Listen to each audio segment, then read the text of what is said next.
I would like to say a few words, but I'm not, okay?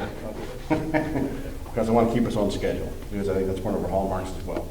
Over the course of EA6A and then on to the EA6B and on down the road, there are some folks who started working with the program way early on, going back nearly 50 years. One of those was Barry Fell. Barry, as we mentioned, was a brand new young engineer, and one of his first projects he worked on as a young engineer was to talk about or do studies on the concept of escorting airborne fighters, et cetera, with airborne jammers. So in the course of this afternoon, he's going to kind of frame what some of the thought processes were, things they looked at in the beginning before the airplane and its mission for electronic escort kind of materialized. And following that, John Suhy is going to talk about the early days of the EA6 program. Before it was really a program, it was just starting up with a new airplane, new capability, new approach to what they're going to do, and he's going to talk about that. And then maybe we'll round it out at the end, perhaps, with a few word remarks from our folks from the requirements side to kind of tell us where we are in the movie now and where the movie is going to go in the future. So that's kind of the program, and I apologize.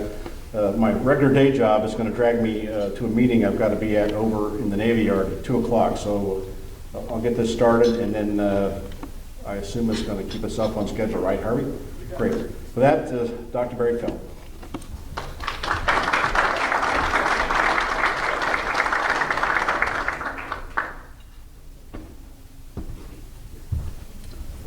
Let me start out to tell you that I am not a doctor. Okay.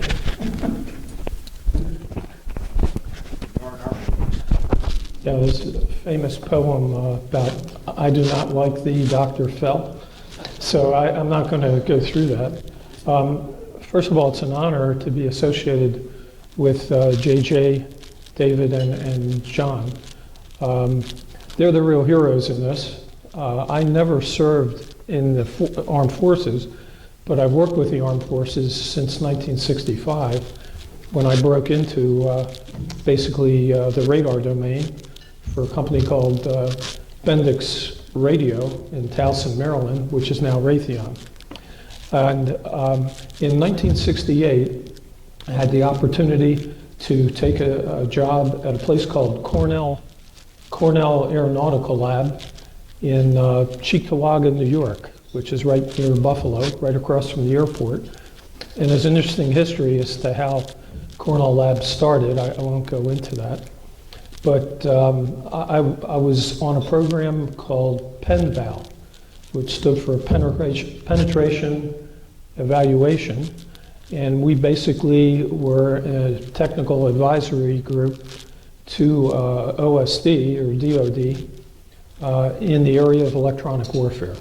So we had privy to all the programs and all the technology developments at universities and industry with respect to EW, and we made recommendations to OSD as to how they should plan and where they should put their dollars. So it was a very interesting effort.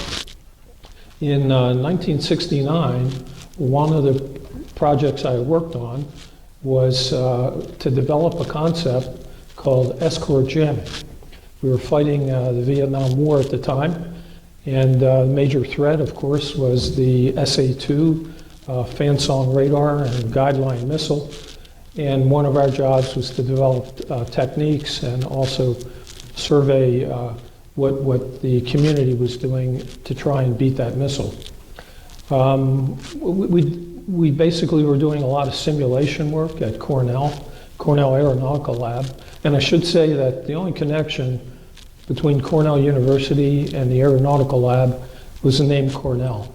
And that's a long story too that I can happily discuss with people offline. So I worked really on one of the first studies that looked at a concept of using this new aircraft built by Grumman called the A6 to equip it with pods or a jammer, and it would have the capability to fly along with the strike group.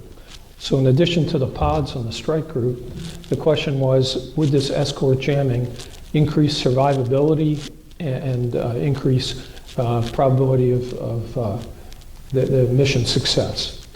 So I think it's appropriate that I was the first one up here, because I didn't realize that where that was going to go at this time. And to make another association, I've worked in electronic warfare and radar off and on, as I say, starting in '68. And then I came back to EW, working for BAE Systems in Lansdale, Pennsylvania in 2002. And one of the first jobs I worked on there was something called an ALQ-99, which is the jamming system on the EA6B. So I'm very happy to be associated with this, and very happy to meet these other individuals. So with that as a preface, let me introduce John Suhy. John was in the Marine Corps for over 30 years. He started flying the A6 in '74. He started out as a bombardier navigator, and then when they transformed that aircraft to an EW aircraft, he also transformed along with that. So, John?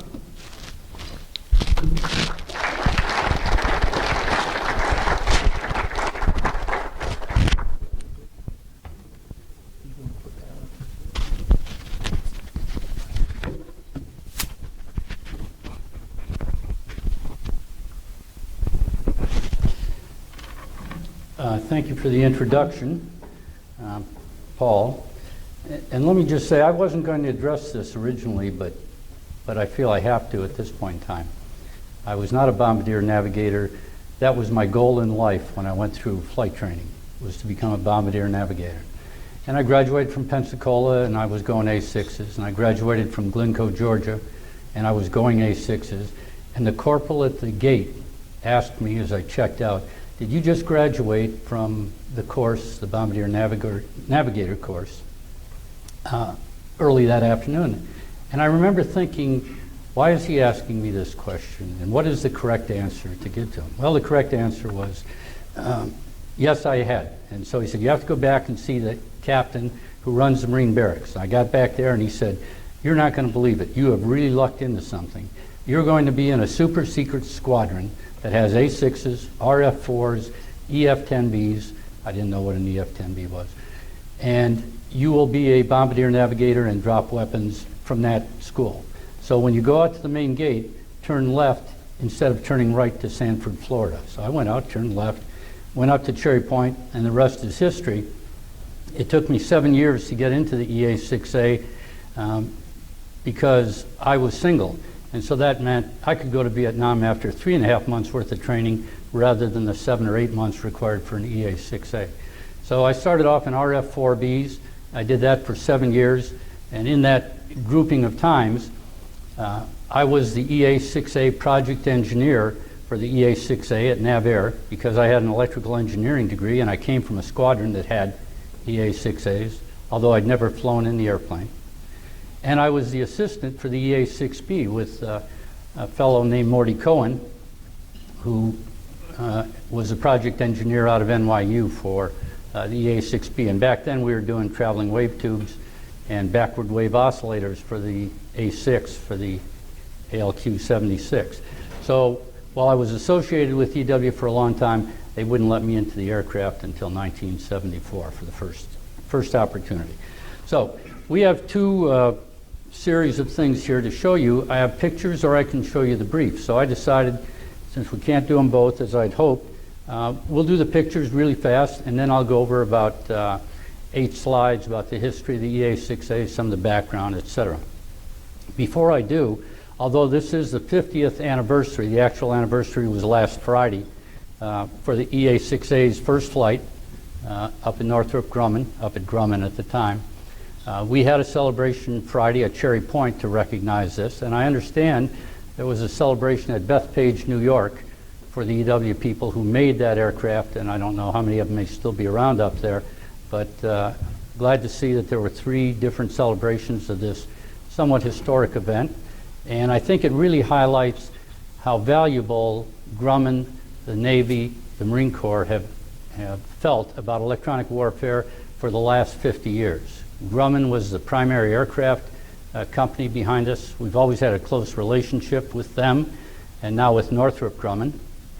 And so my thanks for sponsoring this event, Dennis, and appreciate the fact that you guys did this to recognize the EA6A. And certainly to recognize all the EA6A, EA6B, Navy, Marine Corps, Air Force, EB-66, aardvark flyers. I think we probably represent the whole airborne, electronic attack, EW community. And the reason we're doing this is because of the work you've all done over the years. And I'd be remiss at this point if I didn't say I'd recognize Clay Ogden, who's the principal architect between the Army's Caesar aircraft, which we now have overseas, providing support to troops in contact, comm jamming, and the way of the future for how we believe the Army is going to go in airborne electronic attack. So thanks to all of you. Let's see what we've got for pictures. This is Methuselah, the EA6A, first one, 147865, and the first EA6B. I don't think we ever really gave it a name that I recall. It was just triple nuts, and that's what it was referred to. It's got a bunny on the tail. The current versions out in the fleet do not have bunnies on the tail. That's verboten at this point in time. But that was our squadron designation. We were the Playboy Bunnies. And at the thing that we had last Friday, we had a bunch of old timers. They're all from the 60s. And one fellow showed up, and he was from 1955, and he brought his helmet. His helmet looked like one of those old-time football helmets, had a big bunny on the back of it. He was there in 1955. He was an enlisted operator on the Queer Spad, which was the AD the Marines had, flying electronic warfare. And he showed up and presented the squadron with the helmet, with the bunny that I didn't even know had gone back that far. I always thought it was interesting that in this politically correct area, the Playboy Bunny is sort of a bad image to have on your airplanes. And yet I'd be willing to bet there haven't been 5 Marines that ever went to the Playboy Club or had anything to do with it. It was just our designation. We flew down in Cuba with it. We flew in Vietnam. We flew every place else with it. So, little background history. Those are the 2 aircraft. EA6A started off as a Marine aircraft. It was the number 2 A6. The number 1 and number 2 A6 were never delivered to the fleet. Number 1 stayed as a test vehicle, I believe, its whole life. Number 2 became the prototype for the aircraft, EA6A, and 148618 became the prototype for the electronic version of the EA6A. The interesting thing about Methuselah, and we used it all the way through our time with the reserves at Whidbey Island up through the 1980s, and VAQ-33 accepted that aircraft. It was the one we always wanted to take to the boat when we carrier qualified, because it had basically been hand-built. And you could trim it up, and that thing could fly to the boat by itself. It didn't have a system worth a damn its whole life, probably. You always had to play with that system. But as far as a perfect airplane, I mean, it was the one that you always wanted. It was the one that gave the skipper when he went out there to make sure everything would go okay. Another version of a model that somebody had taken. These slides were presented to me by the group that did the NKT Cherry Point presentation, so I'll talk through them fairly quickly. That's Methuselah on the pad down at Cherry Point, where it's now enshrined. As of last Friday, the bunny had been removed off the tail. As of the close of last Friday, when all the old guys got together, an applique had been put back up on the tail with the ladder. Nobody got arrested, and the bunny was back on the tail. That's another version of an EA6A, flying, in flight. And all of these have titles in Australia, in Libya, in different places of the world, but I won't go over all of those. There's refueling that first EA6A. The EA6A, as it was built, got an 8-inch extension in the nose to make it an EA6A, basic A6 airframe, but with that 8-inch plug. You'll notice the pitot tube on the front. That's probably the first aircraft. We did so well with 8-inch extensions with Grumman that when we built the EA6B, we added 3 feet. What the hell? Let's see how big we can make this thing. And of course, it's been flying very successfully ever since that time. Another picture of the first one. It was called the A2F1, was the first EA6A, the A2F1 Q. The basic one was, of course, an A6 model. That's in QB Point, is, if I'm not sure, and I think that might be the CNO's airplane that has just plowed into Hal Baker's airplane while taxiing on a wet matting, causing no degree of upset feelings. 2 EA6As with the bunny on the tail. Romeo Mike was VMCJ1. That was overseas. Originally, the Marines had split them into 3 squadrons: VMCJ1 overseas, Iwakuni, Japan, or in theater, VMCJ3 in El Toro, and VMCJ2, which became VMAQ2 at Cherry Point, North Carolina. Another Romeo Mike VMCJ1 aircraft, ALQ-76 pod in the middle of the 3 pods there. Could have run off the runway, or might just be a nice picture with hay in the background. 2 EA6As breaking someplace. And Bob Hansen, who was my XO some 30 years ago and has got more hours in EA6A than I ever got close to. Jump in at any time, Bob, if it looks familiar or you recognize what we're showing here. That is Lieutenant Colonel Marty Brush with the infamous bunny that had made a tour around the world, flown in every theater, and disappears for years at a time or months and then shows up. He showed up at the reunion last Friday under the protective guard of 3 Marine captains. I guess that's what it takes now to protect that thing and keep it from being stolen. It's gone on a lot of different cruises. Nice picture of one of them. Same. That's in an exercise with 2 French Mirages. On board the carrier, we've had many a trip on board the boat. We've served on the Midway, a lot of other boats. In fact, we served on the Forrestal, I believe. I've got the notes written down, but it's the only time I know of that the if it wasn't the Forrestal, whatever ship it was in Suda Bay, and it had been crippled, and we catapulted an EA6A off the deck, anchored in Suda Bay, obviously light loaded to get it off the aircraft. The only one that I know where they did that, although Navy may tell me there have been a lot of instances of doing that. Independence. Was it the Independence? Here's Heavier than a straight stick?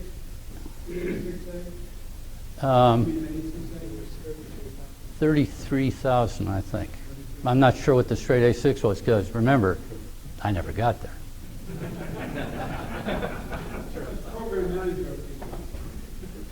This is a brochure, and by the way, when we get through, if you'd like to look at it, I brought back some pictures from Cherry Point. They're all laid out on the back table. As far as this poster is concerned, help yourself if you'd like to have one. The pictures are one of a kind, though, and I'd ask you just to take a look at it. Again, one of the first A6s in a hangar at Da Nang. And this is what we used to do to squadron COs when they came back from deployments and didn't realize that they'd been gone that long. The maintenance crew would take one of their cars, this was a Studebaker, and give it the proper painting effort. It says Head Bunny on the side of the aircraft. And that was a skipper coming down and seeing his car for the first time and realizing what the troops had done for it. Again, that's back at Cherry Point. That's Methuselah on the pad.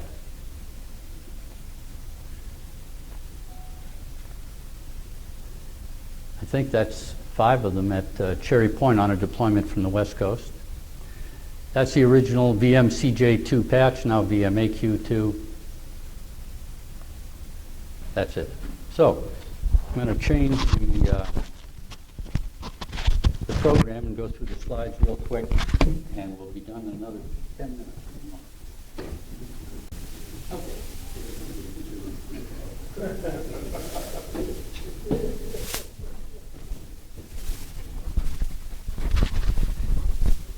So specifically about the EA6A and the Marine Corps. Early in the 1960s, the Marine Corps made a significant, far-reaching decision, recognizing the need for an aircraft designed from the ground up to perform electronic warfare. It fought hard against dissenters within OSD and certainly within the Marine Corps to come up with this aircraft. And why they prevailed was because they went to Congress and got it started. For those in the Marine Corps, they know that's a time-honored tradition to get the program you want, even if everybody else doesn't want it. Two things worthy of note were some of the people that worked on this. Lieutenant General Phil Shuttler, who was a colonel at the time, and Lieutenant Colonel Bob Farley. They designed, worked with the Grumman team to come up with the EA6A program requirements, how the system would be built, worked hand in glove with the Grumman team to come up with that, and delivered the system, plus something called the TERPE system, the Tactical Electronic Reconnaissance Processing and Evaluation System. In the current modern EA6B, the follow-on to TERPEs is the intelligence analysis system that takes all that data that the EA6B picks up. It takes it back to the squadron where the SIGINTers who work within an EA6B squadron process that information and feed it into the ground side, intel side of the house. And so it's interesting that from the beginnings of the EA6A, when it was the AN-TSQ-90, until now, we've had 30 to 40 years of development, and we finally have an aircraft that is the aircraft we always wanted back in '67. We've now got it in the Marine Corps and in the Navy in the EA6B ICAP-3, and of course in the follow-on EA-18G. But the Marine Corps is going to leave this aircraft in another 4 or 5 years, 2019 when they close it down. Grumman design, we've gone over that. It was originally started in VUEPS, now that's called Naval Air Systems Command. Grumman was the program manager. They did the flight testing. They did that flight testing down at NATC Patuxent River. Some of the early leaders were Colonel Keith McCutcheon, who had a reputation, such a reputation as a Marine and an aviator. The rumor mill has always said he would have been commandant if he hadn't gotten sick and died early on in his life. Colonel Marion Carl was another supporter. The Marines would know Marion Carl. He had quite a reputation. He was an ace from World War II, and it added to that number in Korea. But you may more recently know him because his house was invaded by an intruder about 7 years back with a gun, and that intruder went to shoot his wife, and he dove in front of the guy and wrestled him to the ground, and he was killed in that particular incident. They did end up catching the guy, and of course he's spending the rest of his life in jail. But people had heard that story and said, well, that's Marion Carl. You wouldn't expect anything less from him. So one of the heroes of the Marine Corps. Major Love and Chuck Hausman were really instrumental in getting this aircraft delivered to the fleet. VUEPS at the time, Major Phil Shuttler, who I mentioned before with Major Bob Farley there, were the guys that really developed the system, came up with the ideas, worked with Grumman and the engineers to make the EA6A the aircraft that it eventually became. Tested down at Pax River. And back in the early days, all of the operators of EW were enlisted avionics technicians. There weren't people that went through college and joined the Marine Corps as officers. That didn't start happening until about 1967 or so. So all of the early guys that worked on these aircraft were all enlisted, gunnery sergeants, staff sergeants, and I'll show you one other one just in a second to show you how many people contributed to this effort. At Grumman itself, the head of the design team was Lou Scherer. Al Rogers was the Grumman program manager, and Bill Bush, a Master Sergeant, Marine Corps retired, was a flight test ECMO for Grumman at that point in time. That just tells a little bit about the first two aircraft. 147865 was the aerodynamic prototype, the one that flies probably well to this day if we could put engines in it and launch it again. But the first EA system with the passive receiver systems and the jammer systems, the one that was delivered, first one delivered to the squadron in 1965, was Bureau number 148618. First CO was VMCJ2 that had an EA6A, was Lieutenant Colonel Tom Murphy. He showed up last Friday. He's in his late 80s. and still talks fondly about having the aircraft and flying it. PFC Danny Walsh, who was the initial tech trainee up at Grumman, one of two that they sent 9 up, 2 somehow showed up at Cherry Point, and the rest were siphoned off in A6s. Danny Walsh now owns half of Cherry Point, North Carolina, Havelock, and is a local contributor to all the things that they do down there in museums, etc. And our first Vietnam det was Major Merritt Dinage, and I don't know what's happened to Merritt. I never knew him personally, and so I don't know if he's still around or not. Again, it was the first purpose-built tactical EW aircraft, the EA6B being the second one built from the ground up to be a tactical EW platform. First lot was 12, second lot 15, 27 aircraft. We ended up losing 3 throughout the history, only one of them in combat, and that one in combat was lost in linebacker 2 operations, returning from a protection mission, and it was lost, they suspect, to a SAM. It was just coming out of Hanoi at the time that it was taken down. We lost 3 other aircraft over the years, but none of them due to combat. So, to kind of wrap it up, significant events. In October of '66, it went to Vietnam. It replaced the EF-10B. The EF-10B had been there since 1965, and in fact, in July of '65, 6 EA6 EF-10Bs flew support for the first mission to try to take down a SAM site, supporting Navy aircraft and Air Force aircraft attacking the site. EA6A came in October. It had a extremely good record there, provided support, and it was the first time we saw EW, I think, really becoming a joint asset. Although it was still controlled by the Marine Corps, it supported all aircraft except B-52s that went in the country, particularly up in North Vietnam. So we see an EW aircraft that's in a joint mission, a high, low-density aircraft, no different than what we have today in the EA6B and soon to be the EA-18G. We came out of Vietnam in '71, started going on med cruises, and I've got a note here that I wanted to look up just because one of our guests here today was there. They were flying dets, and they started doing some exercises in the Mediterranean, and they flew with VQ-2. And in fact, in this unofficial history of the Marine Corps, they talk about Captain Al Galata, who was sitting at the back table, who was the CO of VQ-2 at that point in time. And the EA6A skipper writes what a great relationship he had with the Navy and getting that kind of support. I knew Al many years later back at Naval Air Systems Command, Op 98, Op 58, I believe at the time, 58G. And so Al has been a player in this aircraft, the EA6B, for a very long time.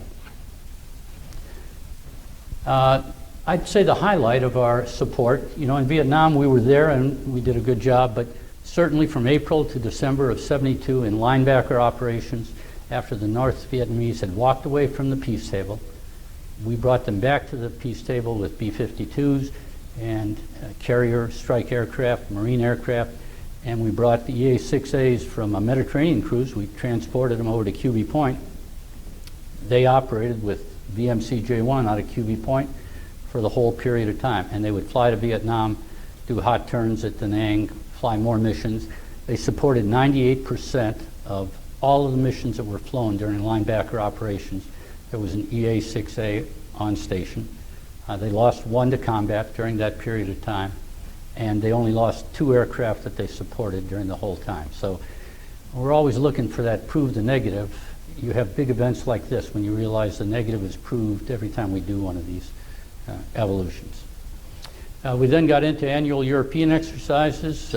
We were on board the carrier from '75 to '78. I had a couple cruises on the Midway and the Coral Sea. Always a treat. Midway was a treat, the Coral Sea not so much. And in '77 to '78, we started transferring the aircraft to the Navy to VAQ 209. The history says 309, but I'm not familiar with 309. Was it up at Whidbey? They had it. It was before I came up there the second time then.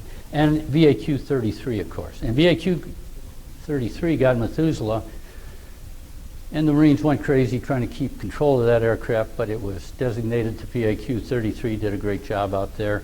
And when the time was over, we flew it back and incorporated it into our models there at Cherry Point. So it was a Navy and a Marine aircraft during its time. In 1981, we stood up the reserves out at Whidbey Island, Marine Reserves. And interestingly enough, what I had worked on in 1970 to improve the EA6A, while the Marines looked at, do we want EA6Bs or do we fix up the EA6As, we had problems with frequency control and keeping the jammers. Once they get heated, they tend to drift off the signal you're trying to jam. We had built a capability in 1970, never bought it, that had automatic frequency control, gain control, and it gave the operator, who did everything manually. There was nothing computerized on this airplane at all. You were busier than a one-armed paper hanger trying to keep 5 or 6 signals being jammed at the same time and watching that signal drift off until we got those fixes, which were incorporated in that time period. So the EA6A became a heck of a good aircraft before it finally departed the area. And of course, it served the Marine Corps well throughout its history. That pretty much sums up the history of the EA6A from the Marine Corps perspective. Again, I thank all of you, Navy, Marine Corps, EB-66, all the other services that have believed in and supported airborne electronic attack. And now in the Army, we're trying to do the same thing with smaller systems, but to provide the direction we think we need to go to be able to provide the troops in contact on the ground. Are there any questions? Okay. Again, I've got some pictures back there if you'd like to look at them. Thank you for your time. I appreciate it.